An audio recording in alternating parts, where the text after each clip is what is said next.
नमस्कार, बहुत स्वागत है आप सभी का। आप देख रहे हैं आपकी बात छत्तीसगढ़। मैं हूं अभिलाष मिश्रा। रायपुर में आज जबरदस्त प्रदर्शन कांग्रेस ने किया। बहुत दिनों बाद कांग्रेस एकजुट नजर आई और पूरी ताकत से जनहित के मुद्दे उठाने का दावा भी किया उसने। और देखा हमने कि सड़कों पर किस तरह से कांग्रेस के कार्यकर्ता जो है वो पहुंचे थे, विधानसभा घेरने की तैयारी में निकले। पुलिस ने बैरिकेडिंग लगाकर उन्हें रोका, बीच में धक्का मुक्की भी हुई, लेकिन जो मैसेज कन्वे करना था पार्टी को, क्या वो हो पाया?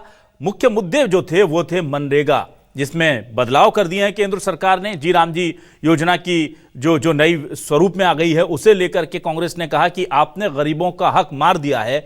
इसके अलावा अफीम की खेती का जो बड़ा मुद्दा छाया हुआ इन दिनों छत्तीसगढ़ की सियासी फिजाओं में, उसे भी बहुत गरमाने की कोशिश कांग्रेस ने आज की है। बेरोजगारी का मुद्दा था, तमाम मुद्दे थे। अच्छी बात यह थी कि कांग्रेस के तमाम नेता यहां पर एकजुट नजर आए और खुद प्रभारी सचिन पायलट यहां पर अगुवाई करने के लिए इस आंदोलन की मौजूद थे। इन कांग्रेस के आरोपों के जवाब में सीएम साय ने कहा है कि कांग्रेस बेवजह लोगों को गुमराह कर रही है और उसके पास कोई मुद्दे नहीं हैं। उधर सचिन पायलट कह रहे हैं कि अफीम की खेती अगर पूरे छत्तीसगढ़ में हो रही है तो बिना किसी के राजनीतिक संरक्षण के क्या यह मुमकिन है? साथ ही साथ मनरेगा को लेकर के दीपक बैज निशाना साध रहे हैं पूर्व सीएम भूपेश बघेल भी। ओपी चौधरी हों या फिर खुद सीएम साय, वो खुल करके कांग्रेस पर आरोप लगा रहे हैं और इस पूरे मामले पर सियासत करने की बात कह रहे हैं। तो क्या आज का जो ये प्रदर्शन था, ये वाकई में जनहित के लिए लड़ी जाने वाली विपक्ष की लड़ाई थी या सिर्फ सियासी दिखावा? इसी मुद्दे पर करते हैं आज आपकी बात।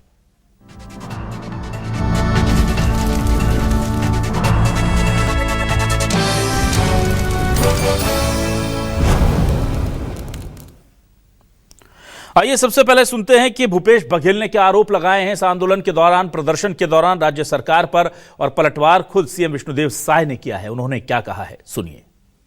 देखिए, जिस प्रकार से मनरेगा जो गरीब मजदूरों का न केवल रोजगार का जरिया था बल्कि एक सम्मान पूर्वक जीने का अधिकार देती थी, कानूनी रूप से उसे बदल दिया गया है पूरी तरह से।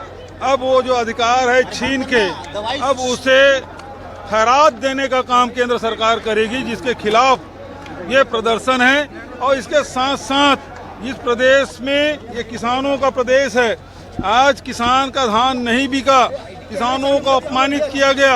एक तरफ मजदूरों को अपमानित किया, दूसरे तरफ किसानों को अपमानित किया, और तरनाई को अफीम के नशे में डुबो देना चाहती है सरकार। इसके खिलाफ ये प्रदर्शन है। कांग्रेस पार्टी मुद्दा विहीन हो गई है, इनके पास कोई मुद्दा है नहीं और लगातार चुनाव हारते जा रहे हैं। देश की जनता का विश्वास खोते जा रहे हैं और ये लोग बौखलाए हुए हैं और इसलिए उल जलूल कुछ भी बातें करते हैं। और आइए अब सुनते हैं कि सचिन पायलट ने क्या आरोप लगाए हैं। उन्होंने साफ तौर पर अफीम को लेकर के गंभीर आरोप राज्य सरकार पर लगा दिए हैं। उधर पलटवार में ओपी चौधरी क्या कह रहे हैं, दोनों के बयान सुनिए। नरेगा एक ऐसा योजना थी जो देश में गरीब लोगों के लिए सुरक्षा कवच थी। उस स्कीम को खत्म करना इस सरकार की सबसे बड़ी भूल रही है।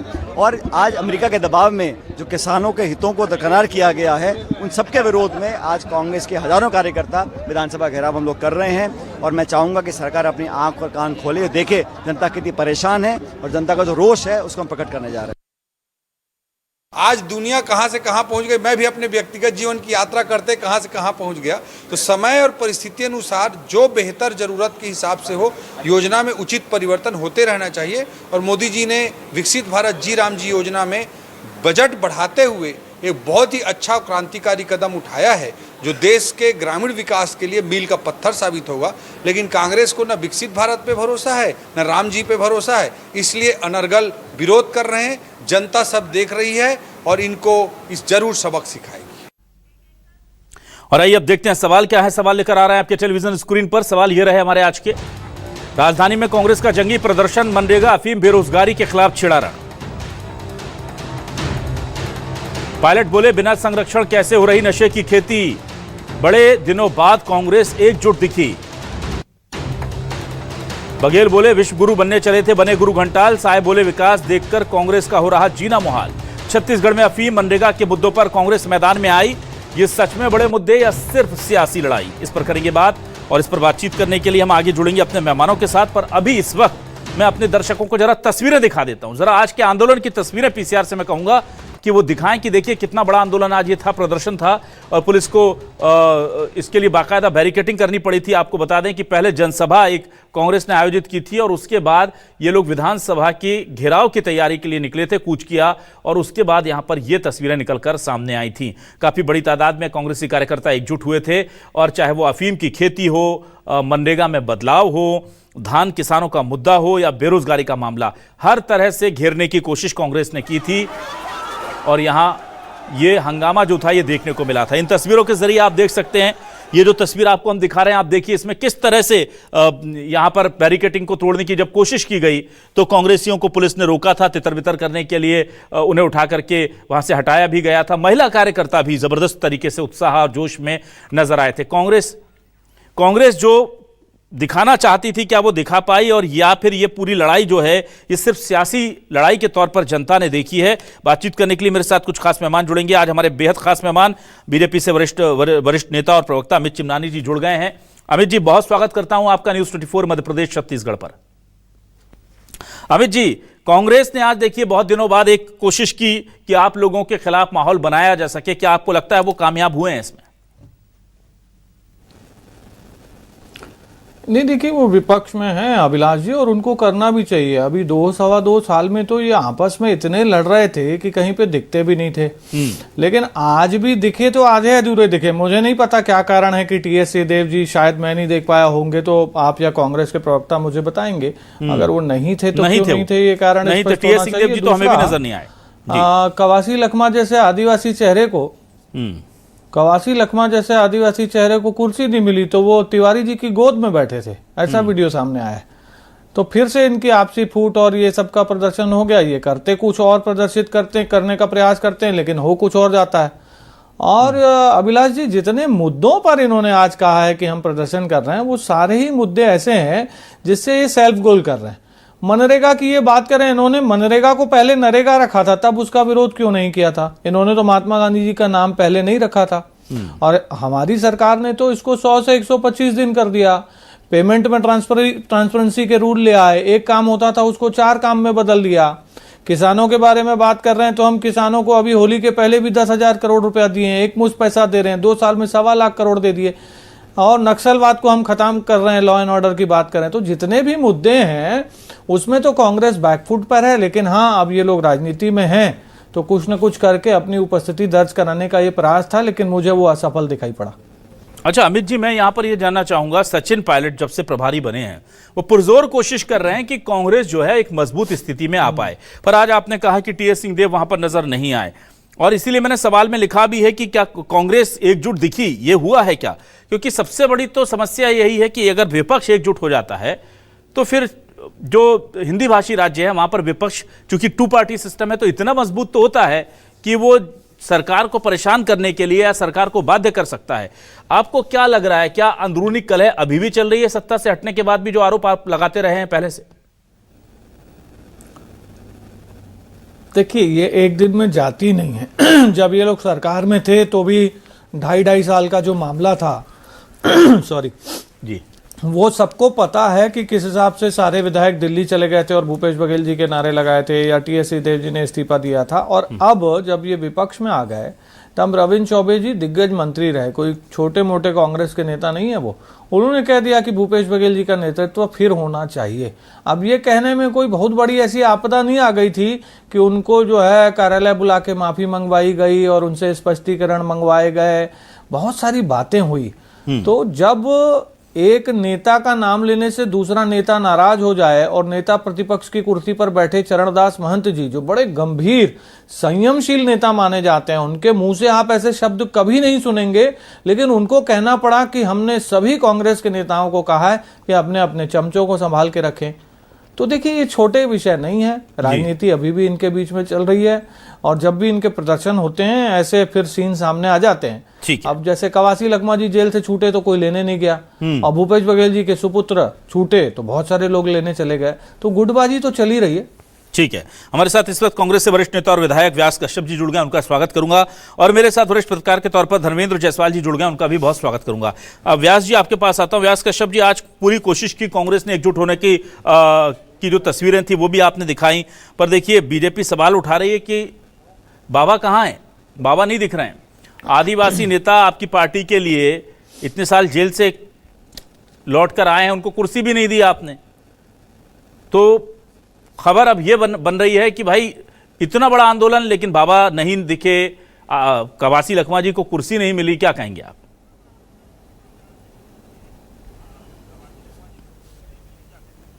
देखिए, अमित जी को चिंता करने की जरूरत नहीं है जी। कांग्रेस पार्टी मजबूत है, सब एक है, दृढ़ इच्छा शक्ति के साथ। आप विधानसभा में भी देख लीजिए और विधानसभा के बाहर भी, आज विधानसभा घेराव में भी कांग्रेस पार्टी के सभी नेता थे।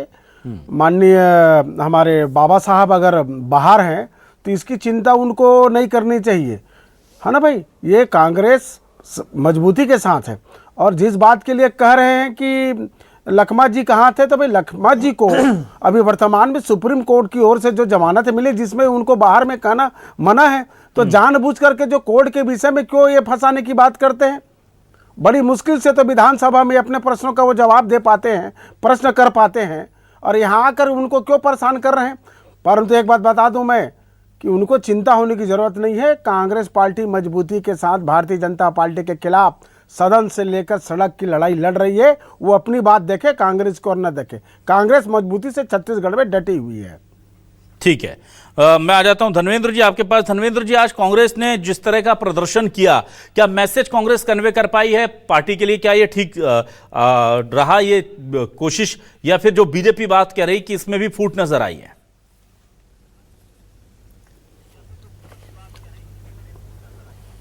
देखिए, कांग्रेस ने ये अपने कार्यकर्ताओं के लिए वार्म अप एक्सरसाइज किया है और उसमें कांग्रेस काफ़ी हद तक सफल रही है। कांग्रेस की सत्ता जाने के बाद पहली बार कांग्रेस ने सड़क पर उतर करके राजधानी में एक बड़ा प्रदर्शन करने का फैसला किया। उसको लेकर के आज प्रदेश भर के कांग्रेस के नेता जुटे। इक्का दुक्का नेताओं की अपनी कोई मजबूरी होती है, कोई अपना उनका निजी कार्यक्रम पहले से तय होता है, इसकी वजह से कोई नहीं आ पाता है, कोई आ पाता है। तो इस तरीके का जो पूरा सिनेरियो है, लेकिन आमतौर पर यदि अपन देखें तो पूरे प्रदेश के जो सारे बड़े कांग्रेस के नेता थे वो इस कार्यक्रम में शामिल हुए। और ये कांग्रेस की इसको सफलता कह सकते हैं आप कि उन्होंने अपने सारे नेताओं को आज राजधानी में एकत्रित किया। विधानसभा से भी सदस्य उठ करके प्रदर्शन में शामिल होने के लिए चले आए थे। और आज जो वार्म अप एक्सरसाइज हुआ है, इसके बाद अब कांग्रेस के आंदोलनों का सिलसिला शुरू होने वाला है।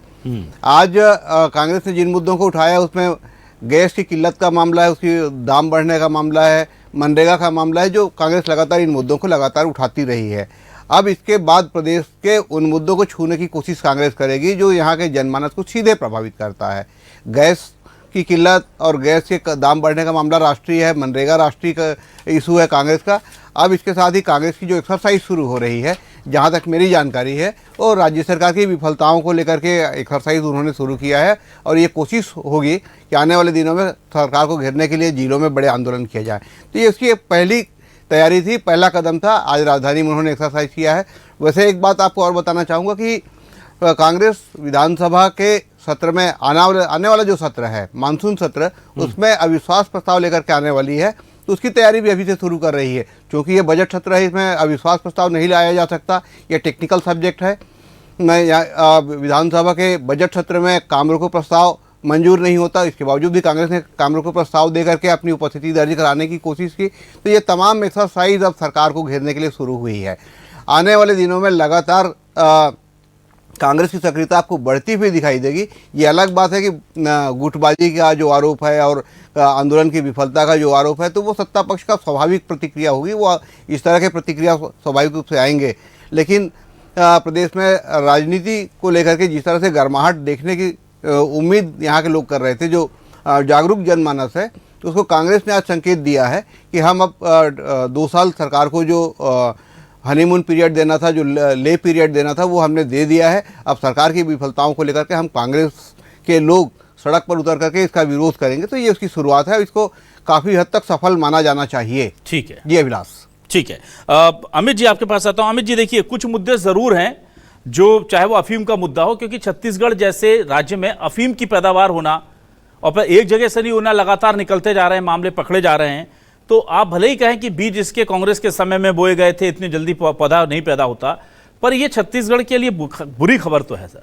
दूसरा यह है कि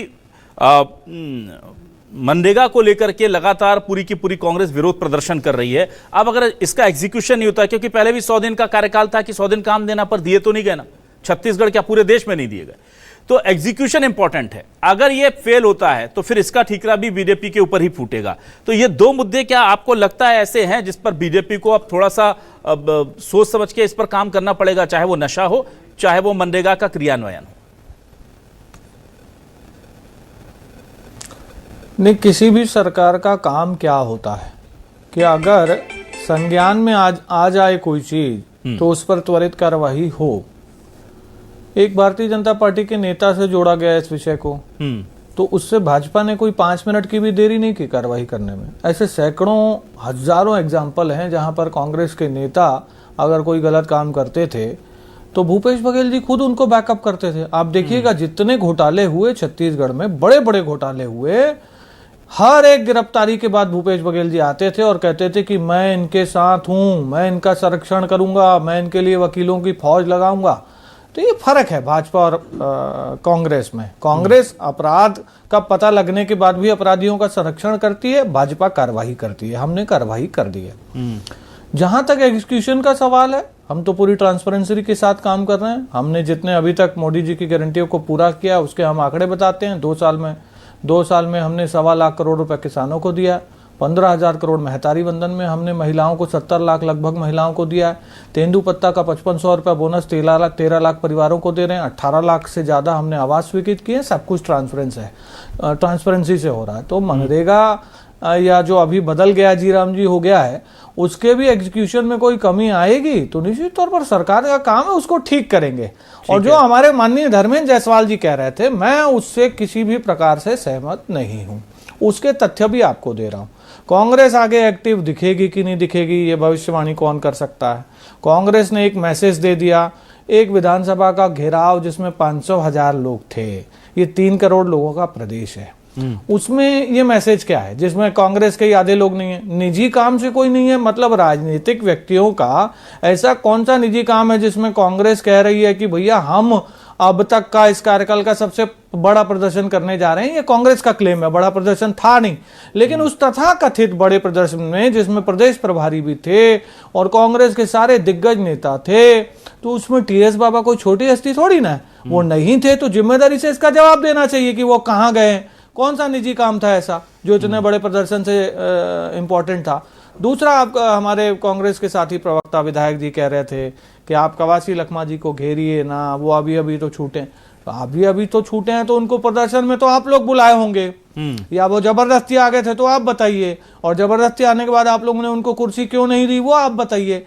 और दूसरा, हमको चिंता करने की जरूरत नहीं है ऐसा कह रहे हैं कांग्रेस के विधायक। तो देखिए, कांग्रेस की चिंता तो हम बिल्कुल नहीं करेंगे। अमित जी, राहुल गांधी जी आपको हैं, चिंता करने की जरूरत नहीं है। आप अपनी बात कीजिए, अपनी पार्टी की बात कीजिए। सही, हाँ मैं बता रहा हूँ, ठीक है, मैं बता रहा हूँ ना माननीय, थोड़ा सुन लीजिए मेरी बात भी, कि हम कोई कांग्रेस की चिंता करने के इच्छुक नहीं है। लेकिन चूंकि आप और हम राजनीति सुन रहे हैं आपकी बात, आपके जवाब भी देने के लिए व्यास कश्यप तैयार है, चिंता ना करें चिमनानी जी। तो हाँ, तो इसीलिए क्या होता है, जब आप कांग्रेस में हैं तो आप भाजपा के नेताओं और भाजपा के बारे में टिप्पणी करेंगे। हम भाजपा में हैं तो कांग्रेस के बारे में बोलेंगे, और जो दिखा है वो बोल रहे हैं। इसमें कोई हमको चिंता नहीं है। चिंता आप लोगों को करनी चाहिए कि आप इतना बड़ा बोल रहे हैं कि हमने विधानसभा घेराव किया, 1000 आदमी भी नहीं थे। आप इतना बड़ा घेराव बोल रहे हैं, उसमें टीएस बाबा नहीं थे, लोग आपके साथ जुड़ते नहीं हैं, आप लगातार चुनाव हार रहे हैं, केंद्र और राज्य की बात हो, और जितने मुद्दों पर आप विधानसभा को घेरने गए थे वो सारे मुद्दे तो आपके खिलाफ हैं। उसमें तो सरकार ने बहुत अच्छा काम किया है, तो ये घेराव भी विफल है। उसमें आप अपनी प्रशंसा करके कुछ दिन खुश रहना चाहते हैं तो आपकी मर्जी है। ठीक है, व्यास कश्यप जी, आपसे मैं जानना चाहूंगा, ये जो मुद्दे हैं अब इन्हें आगे आप कैसे एक्सेलरेट करेंगे, क्योंकि मुद्दे जनहित के आप कह रहे हैं अब, लेकिन इस पर जनता भी आपके साथ है। कांग्रेस के विरोध प्रदर्शन, कांग्रेस का विरोध प्रदर्शन अगर जनता की लड़ाई है तो जनता को कैसे जोड़ रहे हैं आप इससे?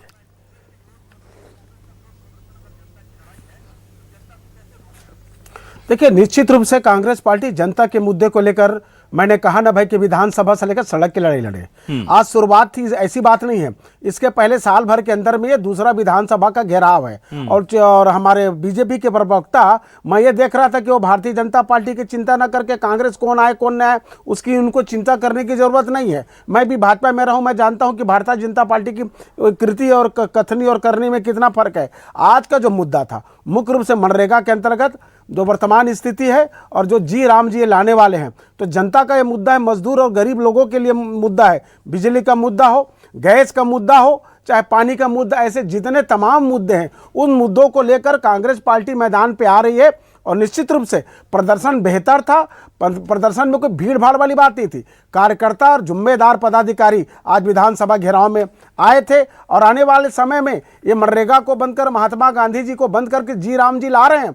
राम जी के नाम से ये क्या राजनीति नहीं करते क्या? ये बार बार ये मुख्यमंत्री जी का और हमारे गृह मंत्री जी की तरफ से जवाब आ रहा था कि कांग्रेस पार्टी हर चीज में गांधी की बात करती है। अरे गांधी जी आदर्श पुरुष है, गांधी को आप भी मानते हैं, राम को आप भी मानते हैं, राम को हम भी मानते हैं, परंतु इसमें सियासत नहीं होनी चाहिए। सियासत का मतलब यह है, मैं बोल रहा हूं कि जी ग्राम जी में वर्तमान में छत्तीसगढ़ के बजट में 4000 करोड़ का प्रावधान रखा गया है। इसके पहले भी 4000 करोड़ था, पर छत्तीसगढ़ की अंश की राशि मात्र 300 करोड़ होती थी। अब उसको बढ़ाकर 1600 करोड़ कर दिया गया, तो 1600 करोड़ रुपए की आप पूर्ति कहां से करेंगे?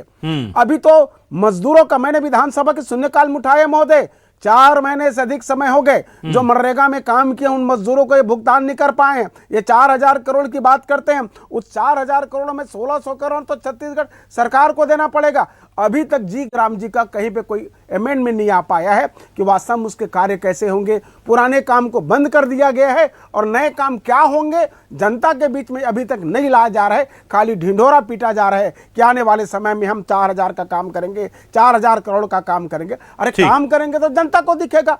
और ये तो जिम्मेदारी हमारे कांग्रेस के कार्यकर्ता और कांग्रेस के नेताओं, कांग्रेस के जनप्रतिनिधियों का है कि उस बात को लेकर हम सड़क की लड़ाई लड़ने के लिए आज हम मैदान में आए थे। और रोजगार की बात करते हैं, मात्र 43 दिन जो 100 दिन का था उसमें देने की बात हुई है। ये तो 125 दिन की बात करते हैं, स्वागत योग्य है। काम अच्छा करे तो पुनः आएंगे, नहीं तो जनता परिवर्तन करने के लिए तैयार है। धर्मेंद्र जी ने कहा है ना भाई, धर्मेंद्र जी ने कहा, एक वरिष्ठ पत्रकार हैं, मैं जानता हूं ये 1 नंबर के सक्षम पत्रकार हैं, दूर के ढोल कौड़ी को ये पहचान लेते हैं कि आने वाले समय में क्या होने वाला है। भारतीय जनता पार्टी अपनी चिंता करे, कांग्रेस की चिंता ना करे। कांग्रेस जनता की लड़ाई को लड़ने के लिए सड़क से लेकर सदन तक तैयार है। चिन्मानी जी, आप अपनी चिंता करें कि वर्तमान में जो मंत्रिमंडल में एक दूसरे मंत्री ना किस ढंग से वित्त मंत्री के ऊपर या मुख्यमंत्री ऊपर आरोप लगाते हैं, वो बात वहां नहीं कर सकते, पर हम सदन में उनके साथ बैठते हैं, उनकी बात हम जान रहे हैं। इस बात को मैं खुशी की बात नहीं है, पर छत्तीसगढ़ के हित के लिए जो वर्तमान में जो व्यवस्था है वह उचित नहीं है। आपने जनता ने आपको चुनकर भेजा है। अमित जी की आवाज दीजिए भाई। ठीक है कीजिए जी। अमित जी बोल लीजिए प्लीज।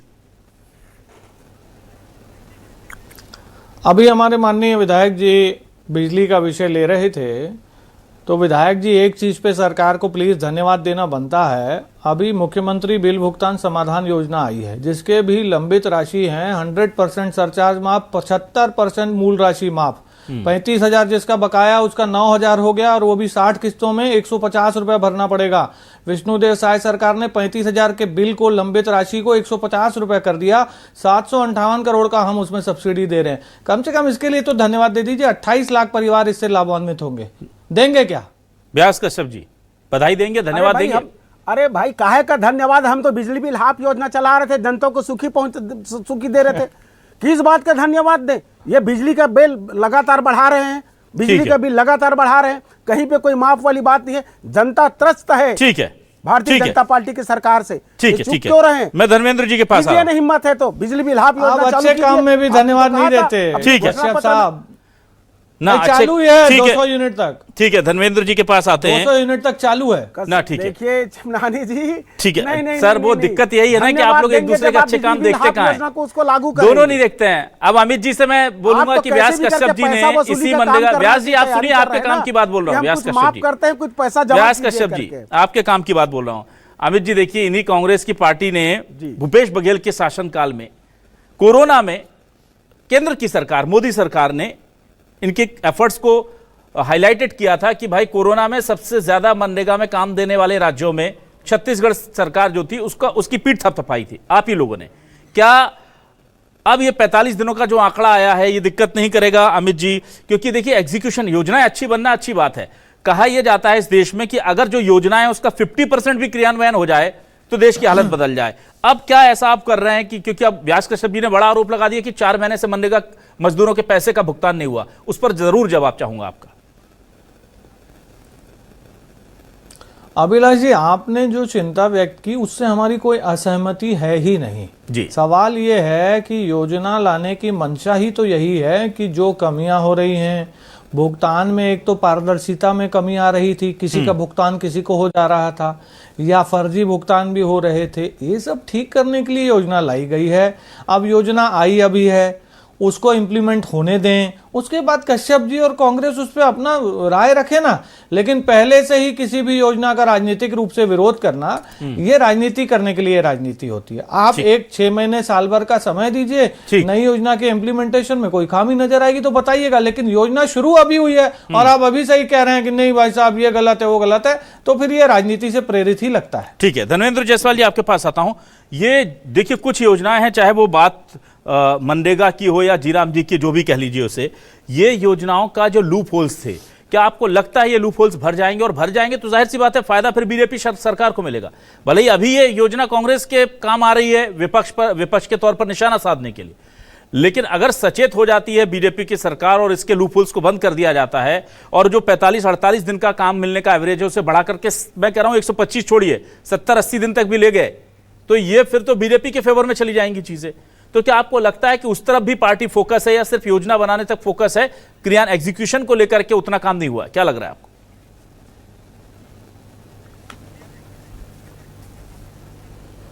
आपने जो सवाल किया, निश्चित तौर पर यदि भारतीय जनता पार्टी इसका सफल क्रियान्वयन कर पाती है तो इसका क्रेडिट भारतीय जनता पार्टी को मिलेगा, इसका राजनीतिक लाभ बड़ा मिलेगा। लेकिन सवाल यह है कि नौकरशाही की घुड़सवारी का लगाम कौन थाम सकता है, उसको कैसे उस पर एड़ लगा करके उसको रेस में दौड़ा सकता है। भारतीय जनता पार्टी का अब तक का जो 2 साल का कार्यकाल है उसमें ऐसा दिखता नहीं कि प्रशासनिक अमले पर सत्ताधारी दल का कोई नियंत्रण है।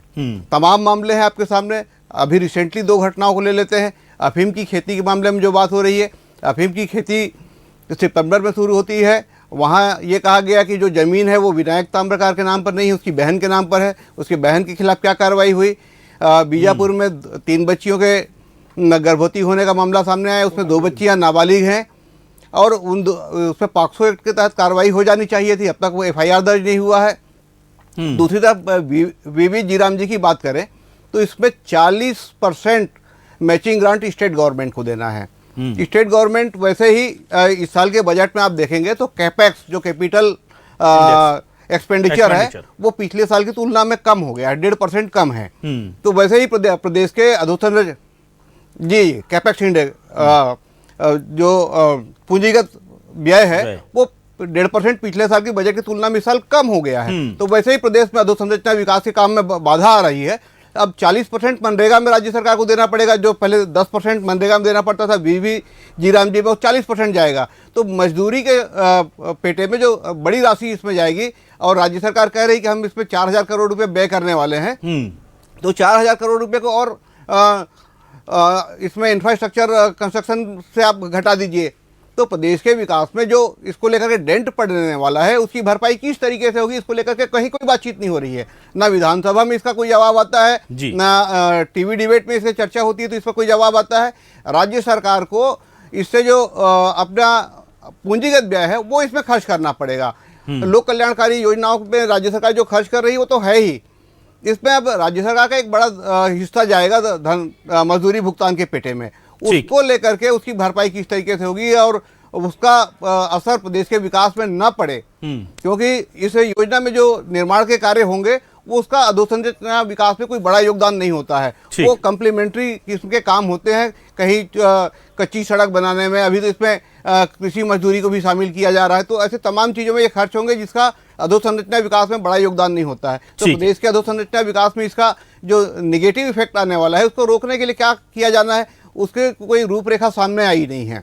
ठीक, तो इस तरीके से आप देखेंगे कल जब प्रदेश का विनियोग विधेयक पर सदन में चर्चा होगी तो एक बड़ा मामला सामने आएगा। राज्य सरकार का बजट पेश करते हुए वित्त मंत्री ओपी चौधरी जी ने ये कहा था कि 172 करोड़ रुपए का हमारा बजट है। जब कल विनियोग विधेयक पेश होगा तो पता चलेगा कि वो उससे करीब 20-22 हजार करोड़ रुपए ज्यादा का विनियोग विधेयक आने वाला है। तो उससे पता चलेगा कि राज्य सरकार को रीपेमेंट और इंटरेस्ट पेमेंट पे कितना पैसा हर साल खर्च करना पड़ता है, वो कल सामने दिखेगा। तब समझ में आएगा कि प्रदेश की वित्तीय हालत कैसी है और एक्चुअल हमारी कंडीशन क्या है। जब सप्लीमेंट्री बजट आता है, वो बहुत भारी सप्लीमेंट्री बजट प्रदेश में पेश होता है, तब ये बताया जाता है कि विभागीय बचत से ये कार्य किए जाएंगे। ये विभागीय बचत आता कहाँ से है? ये विभागीय बचत आता है जो राज्य सरकार ने बजट में जिसका प्रोविजन किया है वो काम नहीं हो पा रहे हैं, उसकी व्यवस्था नहीं हो पाई, उसी राशि को दूसरी योजना में डाइवर्ट करने का एक प्रोविजन है। चिमनानी जी सीए हैं, इन सारे विषयों को बेहतर तरीके से समझते हैं और वो जानते हैं कि वित्त व्यवस्था में किस तरीके से आंकड़ों का खेल किया जाता है। वो जो खेल करने की कोशिश हो रही है उसको रोक करके प्रदेश के विकास में उसका योगदान बढ़े। मनरेगा की जगह वीवी जी राम जी किया गया है तो उसका भी योगदान प्रदेश के विकास में दिखे। इस तरह का रोड मैप इनको प्रस्तुत करना होगा, तब जाकर के ये समझ में आएगा कि प्रदेश का काम किस तरीके से आगे बढ़ने वाला है। ठीक है, तो कुल मिलाकर के कांग्रेस जिन मुद्दों पर विरोध प्रदर्शन कर रही है, जनता की आवाज उठाने की कोशिश कर रही है, वो मुद्दे भले ही कांग्रेस के काम आए ना आए, कांग्रेस को जिता पाए ना जिता पाए, कांग्रेस को सियासी फायदा पहुंचा पाए ना पहुंचा पाए, लेकिन ये अगर ये मुद्दे बने रह जाते हैं तो ये बीजेपी के लिए जरूर नुकसानदेह साबित हो सकते हैं। अफीम की खेती छत्तीसगढ़ में इससे पहले नहीं देखी गई थी, अगर आई है तो उसे जड़ से मिटाने की जिम्मेदारी पार्टी की है। मनरेगा हो, बेरोजगारी हो, इसे लेकर पार्टी को बहुत काम करना होगा। कांग्रेस भी अब गियरअप हुई है, देखते हैं कि अभी जो गियर उसने लगाया है क्या इसे कंटिन्यू कर पाती है या फिर से बीच में उसकी जो आंदोलन की रणनीति है, सत्ता पक्ष को घेरने की रणनीति है, वो डीरेल हो जाती है। क्योंकि बेहतर विपक्ष ही बेहतर जो एक राज्य होता है उसके विकास कार्य के लिए जरूरी होता है। इसलिए हम दोनों ही पार्टियों को शुभकामनाएं देते हैं। विपक्ष अपना धर्म निभाए और सत्ता पक्ष अपनी गलतियों से ठीक लेकर उन्हें दुरुस्त करता चले और फिर चुनाव में जब मुकाबला हो तो कांटे की टक्कर का मुकाबला हो, क्योंकि जब कांटे की टक्कर का मुकाबला होता है तभी लोकतंत्र जीतता है। अच्छी बात यह होती है कि सरकार के पास भी बताने को हो कि हमने ये कर दिया और विपक्ष के पास गिनाने को हो कि आपने इस काम को नहीं किया। बहुत बहुत शुक्रिया अदा करूंगा मैं अमित चिमनानी जी का, साथी व्यास जी का और धर्मेंद्र जायसवाल जी का हमारे साथ जुड़ने के लिए, इस डिबेट का सब बनने के लिए। तमाम दर्शकों का शुक्रिया। नमस्कार।